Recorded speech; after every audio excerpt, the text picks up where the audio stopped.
ಆರಾಧನಾ ಸಮಯ.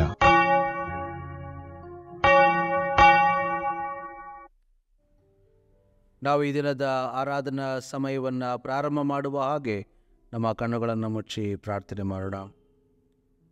ಪರಿಶುದ್ಧನೇ, ಮಹೋನ್ನತನಾಗಿರುವಂಥ ದೇವರೇ, ಸ್ವಾಮಿ, ಕಳೆದ ವಾರವೆಲ್ಲ ನಮ್ಮನ್ನು ಕಾದಿದ್ದಿ, ನಮ್ಮನ್ನು ಆಶೀರ್ವಾದ ಮಾಡಿದ್ದಿ. ಅದಕ್ಕಾಗಿ ನಿನಗೆ ಸ್ತೋತ್ರ.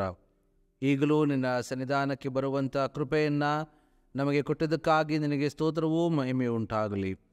ಈ ಆರಾಧನೆ ಮೂಲಕವಾಗಿ ನಾವು ನಿನ್ನನ್ನು ಸ್ತುತಿಸುವ ಹಾಗೆ, ನಿನ್ನನ್ನು ಕೊಂಡಾಡುವ ಹಾಗೆ, ನಿನ್ನನ್ನು ಘನಪಡಿಸುವ ಹಾಗೆ ನಮಗೆ ಕೊಡುತ್ತಿರುವಂಥ ಈ ಸಮಯಕ್ಕಾಗಿ ಸ್ತೋತ್ರ.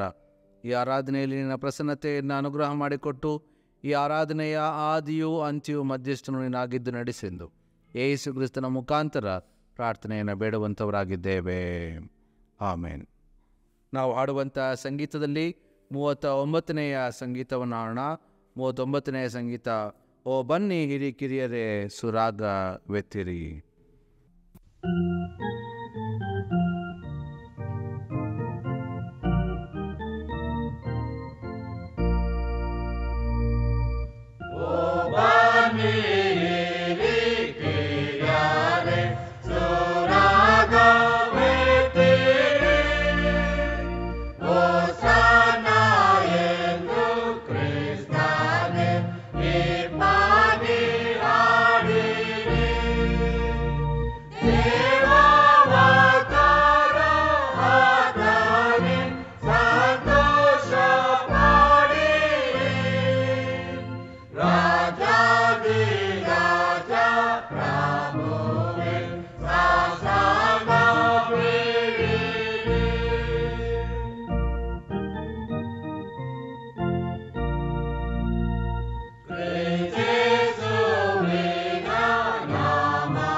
ನಮ್ಮ ಆರಾಧನೆಯನ್ನು ಮುಂದುವರಿಸುವ ಹಾಗೆ ಓದುವಾದ ಅರ್ಧಕರ ಪುಸ್ತಕ ಪುಟ 123ರಲ್ಲಿರುವಂಥ 3ನೇ ವಿಧಾನದ 1ನೇ ಭಾಗವನ್ನು ಅನುಸರಿಸೋಣ.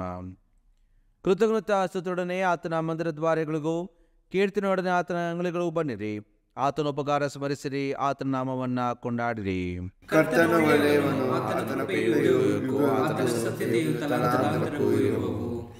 ಬನ್ನಿರಿ, ನಮ್ಮ ನಿರ್ಮಾಣಿಕಾದ ಕರ್ತನಿಗೆ ಸಾಷ್ಟಾಂಗವೆರಗಿ ಆರಾಧಿಸೋಣ.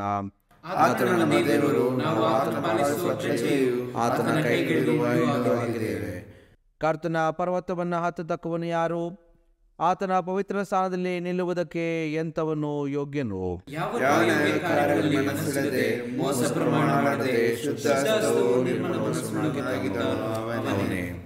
ಕರ್ತನಾದ ನಮ್ಮ ದೇವರು ಕರುಣಿಸುವವನು ಕ್ಷಮಿಸುವವನು ಆಗಿದ್ದಾನೆ. ನಾವು ಆತನಿಗೆ ತಿರುಗಿ ಬಿದ್ದೆವಲ್ಲ. ಕರ್ತನಾದ ನಮ್ಮ ದೇವರ ಮಾತನ್ನು ಕೇಳಲಿಲ್ಲ, ನಮಗೆ ಗೊತ್ತು ಮಾಡಿದ ಧರ್ಮ ಮಾರ್ಗದಲ್ಲಿ ನಡೆಯಲಿಲ್ಲ.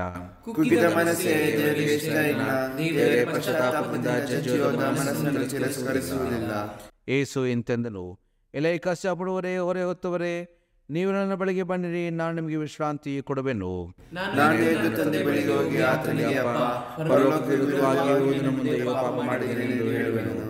ಕರ್ತನೇ, ನನ್ನ ಶರಣನೇ, ನನ್ನ ಮೋಚಕನೇ, ನನ್ನ ಮಾತುಗಳು ಹೃದಯಕ್ಕೆ ಸಮರ್ಪಕವಾಗಿರಲಿ. ಆಮೇನ್. ಪ್ರಾರ್ಥನೆ ಮಾಡೋಣ. ಸರ್ವಶಕ್ತನಾದ ದೇವರೇ, ನಮ್ಮ ಪರಮ ತಂದೆಯೇ, ನಿನ್ನಲ್ಲಿಯೇ ನಮಗೆ ಮನಃಶಾಂತಿಯು ಸಮಾಧಾನವು ದೊರಕುತ್ತವೆ. ಈ ಆರಾಧನೆಯಲ್ಲಿ ನೀನು ನಮಗೆ ಪ್ರಸನ್ನನಾಗಬೇಕೆಂದು ಬೇಡಿಕೊಳ್ಳುತ್ತೇವೆ. ನಿನ್ನ ಆತ್ಮನ ವರಗಳನ್ನು ನಮ್ಮ ಮೇಲೆ ಸುರಿಸು. ಈ ಪವಿತ್ರ ಧ್ಯಾನ ಸಮಯದಲ್ಲಿ ನಾವು ನಿನ್ನ ವಾಕ್ಯದ ದ್ವಿಲಾಭವನ್ನು ಪಡೆದು ನವ ಚೈತನ್ಯವನ್ನು ಹೊಂದಿ ನೀನು ನಮಗೆ ನೇಮಿಸಿದ ಕೆಲಸವನ್ನು ಮಾಡಿ ಮುಗಿಸಲು ನಮಗೆ ನಿನ್ನ ಬಲದ ಕೃಪೆಯನ್ನು ಅನುಗ್ರಹ ಮಾಡಬೇಕೆಂದು ಯೇಸು ಕ್ರಿಸ್ತನ ಮುಖಾಂತರ ನಿನ್ನ ಬೇಡಿಕೊಳ್ಳುತ್ತೇವೆ. ಆಮೇನ್. ಪ್ರಿಯ ದೇವಜನರೇ, ದೇವರ ಪರಿಶುದ್ಧ ಸನ್ನಿಧಾನದಲ್ಲಿ ನಾವು ಕ್ಷಣಕಾಲ ಮೌನವಾಗಿದ್ದು ಮೊಣಕಾಲೂರಿ ನಮ್ಮ ಹೃದಯಗಳನ್ನು ನಾವು ಪರೀಕ್ಷೆ ಮಾಡಿಕೊಳ್ಳೋಣ. ದೇವರ ಉಚಿತಾರ್ಥ ವರವನ್ನು ನಾವು ನಿತ್ಯವೂ ನೆನಪು ಮಾಡಿಕೊಳ್ಳುವ ಹಾಗೆ ಆತನ ಕೃಪಾ ಸಹಾಯವನ್ನು ಕೋರುತ್ತಾ ನಮ್ಮ ಪಾಪಗಳನ್ನು ವಿನಯವಾಗಿ ಅರಿಕೆ ಮಾಡೋಣ. ಪುಟ 127ರಲ್ಲಿರುವಂಥ ಪಾಪದರಿಕೆಯನ್ನು ಒಟ್ಟಾಗಿ ಮಾಡೋಣ. ಪುಟ 127. ನಾವು ಬಹಳ ತಪ್ಪು ಮಾಡಿ ಮನೋವಾಕಾಯಗಳಿಂದ ಪಾಪ ಮಾಡಿದೆವೆಂದು ತಂದೆ, ಕುಮಾರ, ಪವಿತ್ರಾತ್ಮನೆಂಬ ಏಕತೆಯಲ್ಲಿ ಅರಿಕೆ ಮಾಡುತ್ತೇವೆ. ಆದ ಕಾರಣ ನಮ್ಮ ಮೇಲೆ ದಯವಿಡುವೆಂದು ದೇವರನ್ನು ಪ್ರಾರ್ಥಿಸುತ್ತೇವೆ.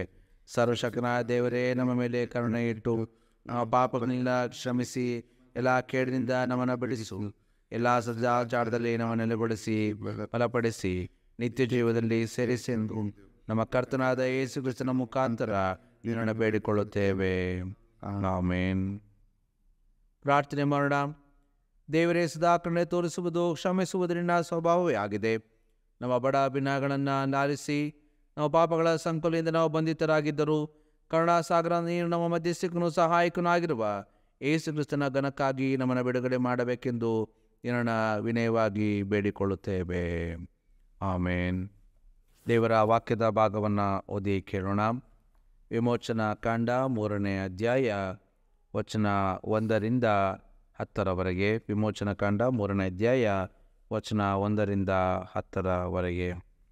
ಮೋಶೆ ತನ್ನ ಭಾವನಾಗಿರುವ ಮಿದ್ಯಾನ್ಯರ ಆಚಾರ್ಯಕನಾದ ಇತ್ರೋನನ ಮಂದೆಯನ್ನು ಮೇಯಿಸುತ್ತಿರುವಾಗ ಆ ಮಂದೆಯನ್ನು ಕಾಡಿನ ಹಿಂಭಾಗಕ್ಕೆ ನಡೆಸಿಕೊಂಡು ಹೋರೋಬೆಂಬ ದೇವರ ಬೆಟ್ಟಕ್ಕೆ ಬಂದನು. ಅಲ್ಲಿ ಮುಳ್ಳಿನ ಪೊದೆಯೊಳಗೆ ಉರಿಯುವ ಬೆಂಕಿಯನ್ನು ಯೆಹೋವನ ದೂತನು ಅವನಿಗೆ ಕಾಣಿಸಿಕೊಂಡನು. ಹೇಗೆಂದರೆ, ಅವನು ಒಂದು ಮುಳ್ಳಿನ ಪೊದೆಯನ್ನು ಕಂಡನು. ಆ ಪೊದೆಯು ಬೆಂಕಿಯಿಂದ ಉರಿಯುತ್ತಿದ್ದರೂ ಅದು ಸುಟ್ಟು ಹೋಗದೇ ಇತ್ತು.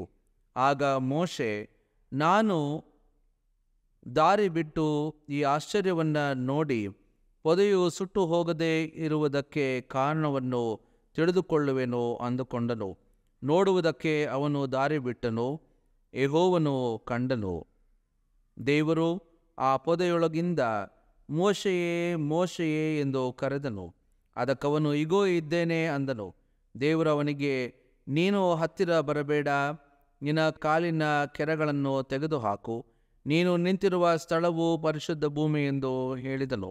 ಅದಲ್ಲದೆ ಆತನು, ನಾನು ನಿನ್ನ ತಂದೆಯ ದೇವರು, ಅಬ್ರಹಾಮನ ದೇವರು, ಈಸಾಕನ ದೇವರು, ಯಾಕೋಬನ ದೇವರು ಅಂದಾಗ ಮೋಶೆ ದೇವರನ್ನು ನೋಡುವುದಕ್ಕೆ ಭಯಪಟ್ಟು ತನ್ನ ಮುಖಗಳನ್ನು ಆತನು ಮುಚ್ಚಿಕೊಂಡನು.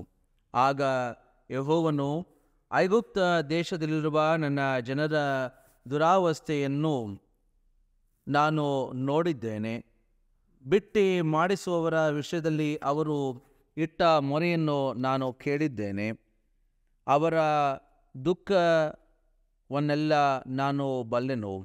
ಆದ ಕಾರಣ ಅವರನ್ನು ಐಗುಪ್ತರ ಕೈಯೊಳಗಿಂದ ತಪ್ಪಿಸುವುದಕ್ಕೂ ಆ ದೇಶದಿಂದ ಬಿಡಿಸಿ ಹಾಲು ಜೇನು ಹರಿಯುವ ವಿಸ್ತಾರವಾದ ಒಳ್ಳೆಯ ದೇಶಕ್ಕೆ, ಅಂದರೆ ಕಾನ್ಯನರು, ಹಿತಿಯರು, ಅಮೋರಿಯರು, ಪೆರಿಜಿಯರು, ಇವಿಯರು, ಎಬೂಸಿಯರು ವಾಸವಾಗಿರುವ ದೇಶಕ್ಕೆ ನಡೆಸಿಕೊಂಡು ಹೋಗುವುದಕ್ಕೆ ಇಳಿದು ಬಂದಿದ್ದೇನೆ.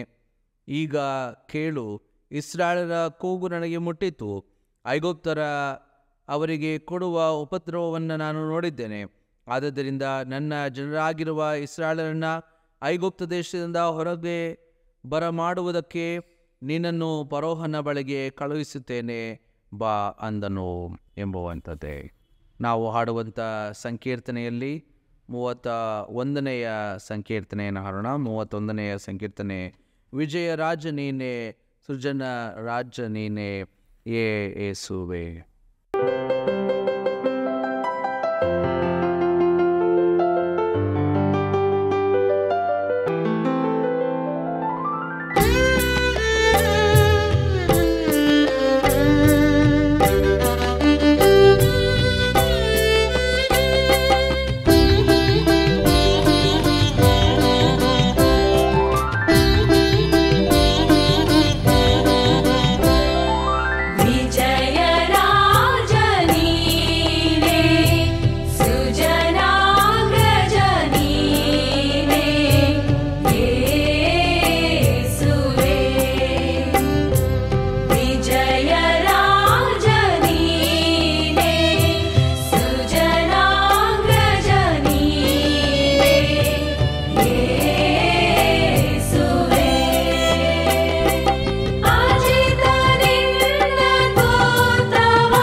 ದೇವರ ವಾಕ್ಯವನ್ನು ಕೇಳೋದಕ್ಕೆ ನಮ್ಮನ್ನು ಸಿದ್ಧಪಡಿಸ್ಕೊಳ್ಳುವ ಹಾಗೆ ದೇವರ ವಾಕ್ಯಗಳನ್ನು ನಾವು ಧ್ಯಾನ ಮಾಡುತ್ತಾ ಪ್ರಾರ್ಥನೆ ಮಾಡೋಣ.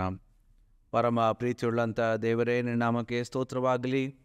ಸ್ವಾಮಿ, ನಿನ್ನ ವಾಕ್ಯವನ್ನು ಧ್ಯಾನ ಮಾಡುವುದಕ್ಕೆ ನಾವು ನಿನ್ನ ಸನ್ನಿಧಾನಕ್ಕೆ ಬರುವಂತೆ ನಮ್ಮನ್ನು ಸಹಾಯಿಸಿದ್ದಿ, ಅದಕ್ಕಾಗಿ ಸ್ತೋತ್ರ.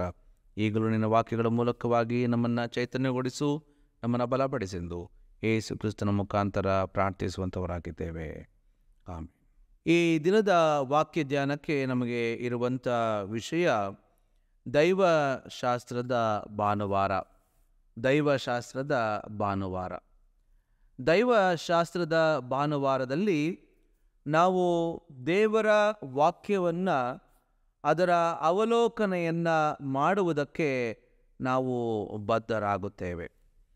ಒಮ್ಮೆ ಒಬ್ಬ ಹುಡುಗ ತಾನು ಗಿಡ ನೆಡುವುದಕ್ಕೆ ಒಂದು ಬೀಜವನ್ನು ತೆಗೆದುಕೊಂಡು ಆತನು ನೆಲಕ್ಕೆ ಅಗೆದು ಅಲ್ಲಿ ಬೀಜವನ್ನು ಹಾಕುವುದನ್ನು ನಾವು ನೋಡ್ಬೋದು.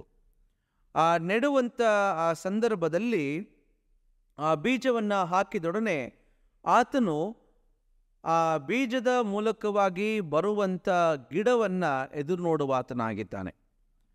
ಆದರೆ ಆ ಹುಡುಗನಿಗೆ ಅಲ್ಲಿ ನಡೆಯುವಂಥ ಆ ಪ್ರಕ್ರಿಯೆಯನ್ನು ಆತನು ಸಹಾಯಿಸಿಕೊಳ್ಳುವುದಕ್ಕೆ ಅಶಕ್ತನಾಗಿದ್ದಾನೆ. ದೈವಶಾಸ್ತ್ರದ ಶಿಕ್ಷಣದಲ್ಲಿ ಕೂಡ ನಮ್ಮ ನಂಬಿಕೆಯನ್ನು ತಿಳಿದುಕೊಳ್ಳುವಂಥದ್ದು ಮತ್ತು ನಡೆಸಿಕೊಂಡು ಹೋಗುವುದಕ್ಕೆ ನಮಗೆ ಸಮಯ ಮತ್ತು ಕಾಲದ ಸ್ಥಿತಿ ಅದು ನಮ್ಮನ್ನು ಯಾವಾಗಲೂ ಸಹಾಯಿಸ ಶಕ್ತವಾಗಿರುವಂಥದ್ದು. ಆದ್ದರಿಂದ ದೈವಶಾಸ್ತ್ರೀಯ ಭಾನುವಾರದಲ್ಲಿ ನಾವು ನಂಬಿಕೆಯನ್ನು ತಿಳಿದುಕೊಳ್ಳುವಂಥದ್ದು, ಅದನ್ನು ನಾವು ಆಲೋಚನೆಗೆ ನಡೆಸುವಂಥದ್ದು, ಅದರ ಧ್ಯಾನದ ಕಡೆಗೆ ನಮ್ಮ ಮನಸ್ಸುಗಳನ್ನು ಇರಿಸಿಕೊಳ್ಳುವಂಥದ್ದು ಬಹಳ ಮುಖ್ಯವಾದಂಥದ್ದು. ಓದಿ ಕೇಳಿದಂಥ ವೇದ ಭಾಗವನ್ನು ನಾವು ನೋಡುವಾಗ ಮೋಶೆಯು ತನ್ನ ಮಾವನಾದಂಥ ಇತ್ರೋನನ ಒಂದು ಕುರಿಗಳನ್ನು ಮೇಯಿಸುವಂಥ ಸಂದರ್ಭದಲ್ಲಿ ಆತನು ಒಂದು ಸ್ಥಳವನ್ನು ಸಂಧಿಸ್ತಾನೆ. ಆ ಸ್ಥಳ ಹೋರೇಬ್, ದೇವರ ಬೆಟ್ಟವೆಂದು ಹೇಳಿದಂಥ ಆ ಸ್ಥಳದಲ್ಲಿ ಒಂದು ಮುಳ್ಳಿನ ಪೊದೆ ಉರಿಯುವುದನ್ನು ನಾವು ಕಾಣುವಂಥವರಾಗ್ತೇವೆ. ಆ ಮುಳ್ಳಿನ ಪೊದೆಯ ಮೂಲಕವಾಗಿ ದೇವರ ವಾಣಿಯು ಮೋಶೆಯೇ ಮೋಶೆಯೇ ಎಂದು ಒದಗಿ ಬರುವುದನ್ನು ನಾವು ನೋಡುವಂಥವರಾಗುತ್ತೇವೆ. ಇಲ್ಲಿ ದೇವರು ತನ್ನ ಜನರ ಅಸಹಾಯಕತೆಯನ್ನು, ದೇವರು ತನ್ನ ಜನರ ಒಂದು ಆಲೋಚನೆಗಳನ್ನು ತಿಳಿದುಕೊಂಡವನಾಗಿ, ನಾನು ನಿನ್ನ ಜನರ ಸ್ವರವನ್ನು ಕೇಳಿದ್ದೇನೆ, ಅವರ ಕಣ್ಣೀರನ್ನು ನೋಡಿದ್ದೇನೆ, ಅವರ ಒಂದು ಕಣ್ಣೀರಿನ ಬಳಲುವಿಕೆಯನ್ನು ನಾನು ನೋಡಿದ್ದೇನೆ, ಆದದ್ದರಿಂದ ನಿನಗೆ ಈ ದರ್ಶನವನ್ನು ನಾನು ಕೊಡುವಾತನಾಗಿದ್ದೇನೆ ಎಂಬುದಾಗಿ ದೇವರು ಮೋಶೆಗೆ ತಿಳಿಯಪಡಿಸುವುದನ್ನು ನಾವು ನೋಡ್ತೇವೆ. ಪ್ರಿಯರೇ, ಇಲ್ಲಿ ಮೋಶೆ ಆ ಒಂದು ಮುಳ್ಳಿನ ಪೊದೆಯನ್ನು ನೋಡುವಾಗ ಆ ಮುಳ್ಳಿನ ಪೊದೆ ಉರಿಯಲ್ಪಟ್ಟರೂ ಕೂಡ ಅಲ್ಲಿ ಯಾವ ಸುಡುವಂಥ ಪರಿಸ್ಥಿತಿಯನ್ನು ನಾವು ಕಾಣುವುದಿಲ್ಲ. ಹೊರತು ಅಲ್ಲಿ ದೇವರ ಸಂಧಿಸುವಿಕೆ ಮೋಶೆಗೆ ಒದಗಿ ಬರುವುದನ್ನು ನಾವು ನೋಡ್ತೇವೆ. ಬಹಳ ಮುಖ್ಯವಾಗಿ ದೈವಶಾಸ್ತ್ರದ ಒಂದು ಶಿಕ್ಷಣದ ಭಾನುವಾರದ ಹಿನ್ನೆಲೆಯಲ್ಲಿ ನಮಗೆ ಉಂಟಾಗುವಂಥ ನಂಬಿಕೆಯ ಹೋರಾಟಗಳಲ್ಲಿ ದೇವರು ನಮ್ಮ ಜೊತೆಗಿದ್ದಾನೆ ಎಂಬ ಭರವಸೆಯನ್ನು ಯಾವಾಗಲೂ ನಾವು ಸ್ಥಿರಪಡಿಸಿಕೊಳ್ಳುವಂಥದ್ದು ಮುಖ್ಯ. ಅನೇಕ ಸಮಯ ನಮ್ಮ ಜೀವನಗಳಲ್ಲಿ ಕೂಡ ನಮಗೆ ಆಗುವಂಥ ಅನುಭವಗಳಲ್ಲಿ ದೇವರು ಎಲ್ಲಿದ್ದಾನೆ ಎಂಬುವಂಥ ಪ್ರಶ್ನೆಗಳನ್ನು ನಾವು ಮಾಡ್ತೇವೆ. ಆದರೆ ದೇವರು ಸಕಾಲದಲ್ಲಿ ನಮ್ಮ ಪ್ರಾರ್ಥನೆಗಳನ್ನು ಕೇಳಿ ನಮಗೆ ಸದುತ್ತರವನ್ನು ಕೊಡುತ್ತಾನೆ ಎಂಬುದನ್ನು ನಾವು ಮರೆತು ಬಿಡ್ತೇವೆ. ಇಲ್ಲಿ ದೇವರು ಮೋಶೆಗೆ ಹೇಳುವಂಥ ಮಾತು, ನಾನು ನಿನ್ನ ಜನರ ಸ್ವರವನ್ನು ಕೇಳಿದ್ದೇನೆ, ಅವರ ಕಣ್ಣೀರನ್ನು ನೋಡಿದ್ದೇನೆ, ಬಿಟ್ಟಿ ಕೆಲಸ ಮಾಡಿಸುವವರ ಒಂದು ಹಿಂಸೆಯನ್ನು ನಾನು ನೋಡಿ ನಿನ್ನನ್ನು ನಾಯಕನನ್ನಾಗಿ ನಾನು ಕಳುಹಿಸುವುದಕ್ಕೆ ಸಿದ್ಧನಾಗಿದ್ದೇನೆ. ಆದದ್ದರಿಂದ ನಮ್ಮ ಜೀವನಗಳಲ್ಲಿ ಕೂಡ ದೈವಶಾಸ್ತ್ರದ ಅನುಭವಕ್ಕೆ ನಾವು ನಡೆಸಲ್ಪಡುವಾಗ ದೇವರ ಮಧ್ಯಸ್ಥುವಿಕೆ ನಮಗೆ ಒದಗಿ ಬರುವುದನ್ನು ನಾವು ಕಾಣುವಂಥವರಾಗ್ತೇವೆ. ನಮ್ಮ ದೈವಶಾಸ್ತ್ರದ ಆಲೋಚನೆಗಳನ್ನು ಕೂಡ ನೋಡುವಾಗ ದೇವರ ವಾಸ್ತವಿಕತೆಯ ಒಂದು ಅನುಭವ ನಮ್ಮ ಜೀವನಗಳಲ್ಲಿ ಅನೇಕ ಸಮಯ ದಾಟಿ ಹೋಗುತ್ತದೆ. ಆದರೆ ದಾಟಿ ಹೋಗುವಂಥ ಸಂದರ್ಭದಲ್ಲಿ ಆ ವಾಸ್ತವಿಕತೆಯ ನಂಬಿಕೆಯ ಅನುಭವವನ್ನು ನಾವು ಬಲವಾಗಿ ಇಡದೇ ಹೊರಟು ಹೋಗಿ ಬಿಡ್ತೇವೆ. ಇಲ್ಲಿ ಮೋಶೆಯು ಕೂಡ ಆ ಉರಿಯುವಂಥ ಪೊದೆಯನ್ನು ನೋಡಿ ಆತನು ಸಾಮಾನ್ಯವಾಗಿ ಹೊರಟು ಹೋಗಬಹುದಿತ್ತು, ಆದರೆ ಅದರ ಗ್ರಹಿಕೆಗೆ ಆತನು ಮುಂದೆ ಹೋಗುವುದನ್ನು ನಾವು ನೋಡ್ತೇವೆ. ಯಾಕೆ ಈ ಪೊದೆ ಉರಿತಾ ಇದೆ, ಉರಿಯಲ್ಪಟ್ಟರೂ ಕೂಡ ಸುಡುವುದಕ್ಕೆ ಸಾಧ್ಯವಾಗುತ್ತಿಲ್ಲ? ಆದ್ದರಿಂದ ನಮ್ಮ ಜೀವನಗಳಲ್ಲಿ ಕೂಡ ನಾವು ಅನೇಕ ಸಮಯ ಸುಟ್ಟಲ್ಪಟ್ಟರೂ ಕೂಡ ಬಿತ್ತು ಹೋಗದೇ ಇರುವುದಕ್ಕೆ ಇರುವಂಥ ಭರವಸೆ ಏನಂತ ಹೇಳಿದರೆ, ದೇವರು ನಮ್ಮ ಜೊತೆಗೆ ಇದ್ದಾನೆ, ನಮ್ಮನ್ನು ಬೀಳದಂತೆ ನಮ್ಮನ್ನು ಕಾಯುವಂಥ ದೇವರು ನಮ್ಮ ಜೊತೆಗೆ ಇದ್ದಾನೆ ಎಂಬಂಥದ್ದು ಬಹಳ ಮುಖ್ಯವಾದಂಥದ್ದು. ಯಾಕೆಂದರೆ ಅನೇಕ ಸಮಯ ಅಚ್ಚರಿ ಉಂಟಾಗಬಹುದು. ಹೌದು, ನಾವು ನಂಬಿರುವಂಥ ದೇವರು ನಮ್ಮ ಕೈ ಬಿಟ್ಟು ಬಿಡಲಿಲ್ಲ, ನಮ್ಮ ಕೈಯನ್ನು ಆತನು ತೊರೆದು ಬಿಡಲಿಲ್ಲ ಎಂಬುದನ್ನು ನಾವು ನಂಬಿಕೆಗೆ ಬರುವುದನ್ನು ನಾವು ಕಾಣ್ತೇವೆ. ಆ ನಂಬಿಕೆಗೆ ಬರುವಂಥ ಆ ಒಂದು ವಿಶ್ವಾಸವನ್ನು ಇಲ್ಲೂ ಕೂಡ ನಾವು ಕಾಣುವಂಥವರಾಗ್ತೇವೆ. ಆದ್ದರಿಂದ ನಮ್ಮ ಕೈಯನ್ನು ದೇವರು ಎಂದಿಗೂ ಕೂಡ ಬಿಟ್ಟು ಬಿಡದೆ ನಮ್ಮನ್ನು ನಡೆಸಿಕೊಂಡು ಹೋಗುವಂಥ ಕರ್ತನು ನಮಗಿರುವಾತನೂ ಆಗಿದ್ದಾನೆ. ಮೂರನೇದಾಗಿ ನಾವು ನೋಡುವಾಗ ಅಲ್ಲಿ ದೇವರು ಆತನನ್ನು ಪರಿಚಯ ಮಾಡಿಸಿಕೊಳ್ಳುವಾಗ ಆತನು ಹೇಳ್ತಾನೆ, ನಾನು ನಿನ್ನ ತಂದೆಯಾಗಿರುವಂಥ ದೇವರು, ನಾನು ನಿನ್ನ ಪಿತೃಗಳ ದೇವರು, ನಿಮ್ಮನ್ನು ನಾನು ಹಾಲು ಜೇನು ಹರಿಯುವಂಥ ಒಂದು ಸುದೀರ್ಘವಾದಂಥ ಸ್ಥಳಕ್ಕೆ ನಿಮ್ಮನ್ನು ನಡೆಸ್ತೇನೆ, ನಿಮ್ಮನ್ನು ನಿಮ್ಮ ಕೈಗಳನ್ನು ಹಿಡಿದು ನಾನು ನಡೆಸಿಕೊಂಡು ಹೋಗ್ತೇನೆ, ನಾನು ಫರೋಹನ ಮುಂದೆ ನಿನ್ನನ್ನು ನಿಲ್ಲಿಸ್ತೇನೆ, ಆ ದೇಶಕ್ಕೆ ವಾಸ್ತವವಾಗಿ ನಿಮ್ಮನ್ನು ನಾನು ಕರೆದುಕೊಂಡು ಹೋಗ್ತೇನೆ, ನಿನ್ನ ಜೊತೆಗೆ ನಾನು ಇರುತ್ತೇನೆ, ನನ್ನೊಟ್ಟಿಗೆ ನೀನು ನಡೆಯುವಂಥವನಾಗು ಎಂಬುದಾಗಿ ಅಲ್ಲಿ ಫರೋಹನ ಸನ್ನಿಧಾನದಲ್ಲಿ ನಿಲ್ಲುವುದಕ್ಕೆ ಮೋಶೆಯನ್ನು ಬಲಪಡಿಸುವುದನ್ನು ನಾವು ನೋಡ್ತೇವೆ. ಆದುದರಿಂದ ನಮ್ಮ ಜೀವನಗಳಲ್ಲಿ ಕೂಡ ಬರುವಂಥ ಹೋರಾಟಗಳು, ಬರುವಂಥ ಸಂಕಟಗಳು, ಬೇನೆಗಳು, ಇದರೊಟ್ಟಿಗೂ ಕೂಡ ದೇವರು ಹೇಳುವಂಥದ್ದು, ನಿನ್ನನ್ನು ಸಮೃದ್ಧಿಯ ಕಡೆಗೆ ನಡೆಸ್ತೇನೆ, ನಿನ್ನನ್ನು ಸಂತೃಪ್ತಿಯ ಕಡೆಗೆ ನಡೆಸ್ತೇನೆ, ನಿನ್ನನ್ನು ಜನರು ಎಲ್ಲಿ ಬೀಳಿಸಬೇಕೆಂದು ಆಲೋಚನೆ ಮಾಡಿದ್ದರೋ ಅದೇ ಸ್ಥಳದಲ್ಲಿ ನಿನ್ನನ್ನು ಎತ್ತಿ ನಿಲ್ಲಿಸ್ತೇನೆ, ಯಾಕೆಂದರೆ ನಿನ್ನ ನೀತಿಯ ಮಾರ್ಗವನ್ನು ನಾನು ಕಂಡುಕೊಂಡಿದ್ದೇನೆ ಎಂಬುದನ್ನು ದೇವರು ಇಲ್ಲಿ ಮೋಶೆಗೆ ಹೇಳುವುದನ್ನು ನಾವು ನೋಡ್ತೇವೆ. ಅಂದರೆ ಹಾಲು ಜೇನು ಹರಿಯುವಂಥ ಸ್ಥಳಕ್ಕೆ ದೇವರು ಇಡೀ ಜನಾಂಗವನ್ನು ನಡೆಸುವಂಥ ಒಂದು ಸಂದರ್ಭ. ಆ ಸಂದರ್ಭದಲ್ಲಿ ಫರೋಹನ ಮುಂದೆ ನಿಲ್ಲುವುದಕ್ಕೆ ಮೋಶೆಯನ್ನು ಬಲಪಡಿಸುತ್ತಿದ್ದಾನೆ. ನಿನ್ನ ಜೊತೆಗೆ ನಾನು ಇರ್ತೇನೆ, ನಿನ್ನ ಜೊತೆಗೆ ನಾನು ಪ್ರಯಾಣ ಮಾಡುತ್ತೇನೆ ಎಂಬುದಾಗಿ ಇಲ್ಲಿ ಮೋಶೆಗೆ ದೇವರ ಅಭಯವನ್ನು ಕೊಡ್ತಿದ್ದಾನೆ. ಅಂತೆಯೇ ನಮ್ಮ ಜೀವನಗಳಲ್ಲಿ ಕೂಡ ದೇವರ ಅಭಯವನ್ನು ಕೊಡ್ತಾನೆ. ಆ ಅಭಯವನ್ನು ಎಂದಿಗೂ ಕೂಡ ಆತನು ತೆಗೆದು ಹಾಕುವುದಿಲ್ಲ ಪ್ರಿಯರೇ. ಆದುದರಿಂದ ದೇವರ ವಾಕ್ಯವು ಅದು ಆಳವಾದಂಥದ್ದು, ಇಬ್ಬಾಯಿ ಕತ್ತಿಗೆ ಅದು ಯಾವಾಗಲೂ ನುಣುಪಾಗಿರುವಂಥದ್ದು. ಆದುದರಿಂದ ನಾವು ದೇವರ ವಾಕ್ಯವನ್ನು ಓದುವಾಗ ದೈವಶಾಸ್ತ್ರವಾಗಿ ದೇವರು ನಮ್ಮೊಟ್ಟಿಗೆ ಯಾವ ರೀತಿಯಲ್ಲಿ ಪ್ರಯಾಣ ಮಾಡುತ್ತಿದ್ದಾನೆ, ಆ ಪ್ರಯಾಣದಲ್ಲಿ ನಮ್ಮ ಕಾರ್ಯಗಳನ್ನು ದೇವರು ಹೇಗೆ ಗಣಿಸ್ತಿದ್ದಾನೆ ಎಂಬುದನ್ನು ನಾವು ಆಲೋಚಿಸತಕ್ಕದ್ದು ಬಹಳ ಮುಖ್ಯವಾದಂಥದ್ದು. ದೇವರ ಮಧ್ಯಪ್ರವೇಶಕ್ಕೆ ಇಲ್ಲದೆ ಹೋದರೆ ನಾವು ಮೇಲೆ ಬರುವುದಕ್ಕೆ ಸಾಧ್ಯವೇ ಇಲ್ಲ. ನಾವು ಮೇಲೆ ಬರುತ್ತಿದ್ದೇವೆ ಎಂದು ನಮಗೆ ತಿಳಿಯುವುದಕ್ಕೆ ಅದು ಪ್ರಾರಂಭವಾಗುವಂಥದ್ದೇ ಅದು ದೇವರ ಕಾರ್ಯಗಳ ಮೂಲಕವಾಗಿ. ಹಾಗಾಗಿ ನಿಮ್ಮ ಜೀವನದಲ್ಲಿ ದೇವಶಾಸ್ತ್ರದ ಒಂದು ಆಲೋಚನೆಗಳು, ದೇವರ ಚಿಂತನೆಗಳು ನೀವು ಬೆಳೆಸಿಕೊಂಡು ಬರುವಾಗ ಆ ನಂಬಿಕೆಯಲ್ಲಿ ನೀವು ಕಾದುಕೊಂಡು ಆ ಸಮಯದವರೆಗೂ ನಾವು ಸ್ಥಿರಚಿತ್ತವಾಗಿ ನಡೆಯುವುದನ್ನು ನಾವು ಅಭ್ಯಾಸ ಮಾಡುವಂಥವರಾಗಬೇಕು. ಹಾಗಾಗಿ ಈ ದೈವಶಾಸ್ತ್ರದ ಶಿಕ್ಷಣದಲ್ಲಿ ನಿಮ್ಮ ನಂಬಿಕೆಗಳು ಸದೃಢವಾಗಲಿ, ನಿಮ್ಮ ನಂಬಿಕೆಗಳು ಬಲಪೂರ್ವಕವಾಗಲಿ, ನಿಮ್ಮ ನಂಬಿಕೆಗಳು ಅದು ಪೂರ್ವಕವಾಗಿ ನಿಮ್ಮನ್ನು ಸಹಾಯಿಸಿ ನಡೆಸುವಂಥದ್ದಾಗಿರಲಿ. ಪ್ರಾರ್ಥನೆ ಮಾಡೋಣ. ಪ್ರೀತಿಯುಳ್ಳ ಸ್ವಾಮಿ, ನಿನ್ನ ನಾಮಕ್ಕೆ ಸ್ತೋತ್ರವನ್ನು ಇಡುತ್ತೇವೆ. ನಿನ್ನ ವಾಕ್ಯವನ್ನು ಕೇಳುವುದಕ್ಕೆ ನಮ್ಮನ್ನು ನೀನು ಬಲಪಡಿಸಿದ್ದಕ್ಕಾಗಿ ಸ್ತೋತ್ರ. ನಿನ್ನ ತ್ರಾಣವುಳ್ಳ ಹಸ್ತ ಪರಿಪಾಲನೆಯಲ್ಲಿ ನಮ್ಮನ್ನು ಬಲಪಡಿಸು, ನಮ್ಮನ್ನು ಸಹಾಯಿಸು. ನಮ್ಮ ಜೀವನದ ದೈವಶಾಸ್ತ್ರಗಳಲ್ಲಿ ನೀನು ನಮ್ಮ ಜೊತೆಗಾರನಾಗಿದ್ದು ನಮ್ಮನ್ನು ಕರುಣಿಸಿಕೊಡೆಂದು ಯೇಸು ಕ್ರಿಸ್ತನ ಮುಖಾಂತರ ಪ್ರಾರ್ಥನೆಯನ್ನು ಬೇಡುವಂಥವರಾಗಿದ್ದೇವೆ. ಆಮೇನ್. ದೇವರ ವಾಕ್ಯವನ್ನು ಕೇಳಿದಂಥ ನಾವು ನಂಬಿರುವಂಥ ಅಪೋಸ್ತಲ ವಿಶ್ವಾಸವನ್ನು ಒಂದೇ ಮನಸ್ಸಿನಿಂದ ಅರಿಕೆ ಮಾಡೋಣ. ಪರಲೋಕ ಭೂಲೋಕಗಳನ್ನು ಸೃಷ್ಟಿಸಿದ ಸರ್ವಶಕ್ತನಾಗಿರುವ ತಂದೆಯ ದೇವರನ್ನು ನಂಬುತ್ತೇನೆ. ಆತನ ಏಕಕುಮಾರನಾಗಿರುವ ಪ್ರಭುವಾದ ಯೇಸು ಕ್ರಿಸ್ತನನ್ನು ನಂಬುತ್ತೇನೆ. ಈತನು ಪರಿಶುದ್ಧಾತ್ಮನಿಂದ ಕನಿಕರಿಸಲ್ಪಟ್ಟು ಆಕೆಯಲ್ಲಿ ಹುಟ್ಟಿ ಪೊಂದಿಪರಾಧನಾದ ಶ್ರಮೆ ಹೊಂದಿ ಶಿಲುಬೆಗೆ ಇಳಿಸಲ್ಪಟ್ಟು ಸತ್ತು ಹೊಣಲ್ಪಟ್ಟು ಪಾತಾಳಕ್ಕೆ ಇಳಿದು 3 ದಿವಸ ಸತ್ತನಿಗೆ ಎದ್ದು ಪರಲೋಕಕ್ಕೆ ಹೋಗಿ ಸರ್ವಶಕ್ತನಾಗಿರುವ ತಂದೆಯ ವಾಪಸ್ ಹೊಂದುತ್ತಾನೆ. ಈತನು ಅಲ್ಲಿಂದ ಬಂದು ಬದುಕಿರೋರಿಗೂ ಸತ್ಯರಿಗೂ ನ್ಯಾಯ ತೀರಿಸಲು ನಂಬುತ್ತೇನೆ. ನಾನು ಪರಿಶುದ್ಧಾತ್ಮ ನಂಬುತ್ತೇನೆ. ಒಂದು ಪರಿಶುದ್ಧ ಕ್ರೈಸ್ತವಿಯು ಭಕ್ತರ ಅನುಮತಿಯು ಪಾಪದ ಪರಿಹಾರವು ದೇಹದ ಪುನರುತ್ಥಾನವು ನಿತ್ಯ ಜೀವನವನ್ನು ನಂಬುತ್ತೇನೆ. ಆಮೇನ್. ನಾವು ಕಡೆಯದಾಗಿ ಹಾಡುವಂಥ ಸಂಗೀತದಲ್ಲಿ 216ನೇ ಸಂಗೀತವನ್ನು ಹಾಡೋಣ. 216ನೇ ಸಂಗೀತ. ನಾನು ನಿನ್ನವ ಪ್ರಿಯ ಕರ್ತನೆ, ನಿನ್ನ ವಾಕ್ಯ ಕೇಳಿದೆ.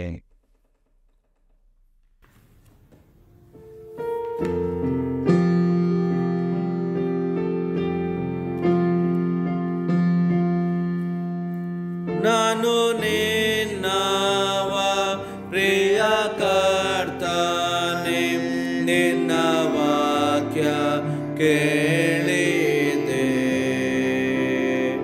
ಇನ್ನು ಕೇವಲ ನಿನ್ನ ಅನ್ಯೋನ್ಯಕ್ಕೆ ಸೇರೋದೇನ ಕೋರಿಕೆ. ಎಡೆ ನನ್ನ ಎಡೆ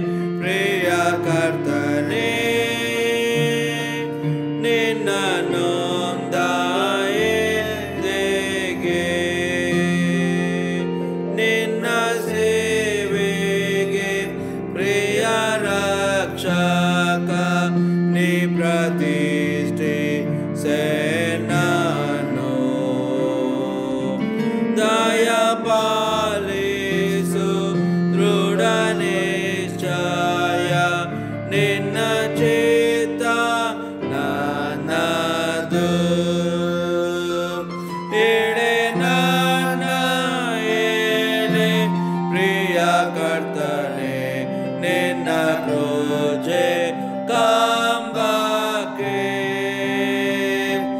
ಏಳೆ ನನ್ನ ಏಳೆ ಪ್ರಿಯ ಕರ್ತನೆ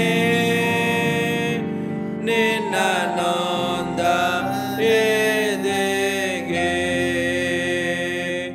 ನಾನು ಏರಾಗಿ ನಿನ್ನ ಪಾದಕ್ಕೆ ಸುಸಂವಾದ ಮಾಡುತ್ತಾ ನಿನ್ನ ಸಂಗಡ ಇರುವಗಳಿಗೆ ಎಂತ ಮೂಲ್ಯ ಸಂತಸ ಏಳೆ ನನ್ನ ಏಳೆ ಪ್ರಿಯ ಕರ್ತನೆ ನಿನ್ನ ಕ್ರೂಜೆ ಕಂಬಕ್ಕೆ ಏಳೆ ನನ್ನ ಏಳೆ ಪ್ರಿಯ ಕರ್ತನೆ ನಿನ್ನ ನೊಂದ ಎದೆಗೆ ತಳವಿಲ್ಲದ ಪ್ರೀತಿ ಸಾಗರ ವಚತೀತ ಆಚವೇ ನನಗಾಗಲು ನಿನ್ನ ದರ್ಶನ ನಿತ್ಯ ಸ್ತೋತ್ರ ನಿನಗೆ ಏಳೆ ನನ್ನ ಏಳೆ ಪ್ರಿಯ ಕರ್ತನೆ ನಿನ್ನ ಕ್ರೂಜೆ ಕಂಬಕ್ಕೆ ಏಳೆ ನನ್ನ ಏಳೆ ಪ್ರಿಯ ಕರ್ತನೆ ನಿನ್ನ ನೊಂದ ಎದೆಗೆ. ಪ್ರಾರ್ಥನೆ ಮಾಡೋಣ. ಸಮಾಧಾನದ ಕರ್ತನೆ, ನಂಬಿಕೆಯನ್ನು ಹುಟ್ಟಿಸುವಾತನು ಪೂರೈಸುವಾತನೇ, ಈಗಲೂ ನಿನ್ನ ವಾಕ್ಯವನ್ನು ಕೇಳಿದವರಾಗಿ ಆರಾಧನೆ ಮೂಲಕವಾಗಿ ನಿನಗೆ ಘನತೆಯನ್ನು ಮಹಿಮೆಯನ್ನು ಸಲ್ಲಿಸುವಂಥವರಾಗಿದ್ದೇವೆ. ನಾವು ಯಾವುದಕ್ಕೂ ಯೋಗ್ಯವಿಲ್ಲದೇ ಇರುವವರು ಸ್ವಾಮಿ. ಆದಾಗ್ಯೂ ನಮ್ಮನ್ನು ಯೋಗ್ಯವಾಗಿ ನೀನು ನೆನೆಸಿದ್ದಕ್ಕಾಗಿ ನಿನಗೆ ನಾವು ಸ್ತೋತ್ರಗಳನ್ನು ಹೇಳುತ್ತೇವೆ.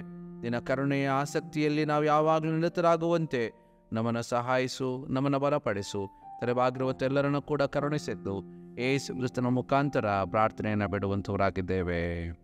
ಆಮೇನ್. ಕರ್ತನ ಪ್ರಾರ್ಥನೆಯನ್ನು ಮನಸ್ಸಿಂದರೋಣ.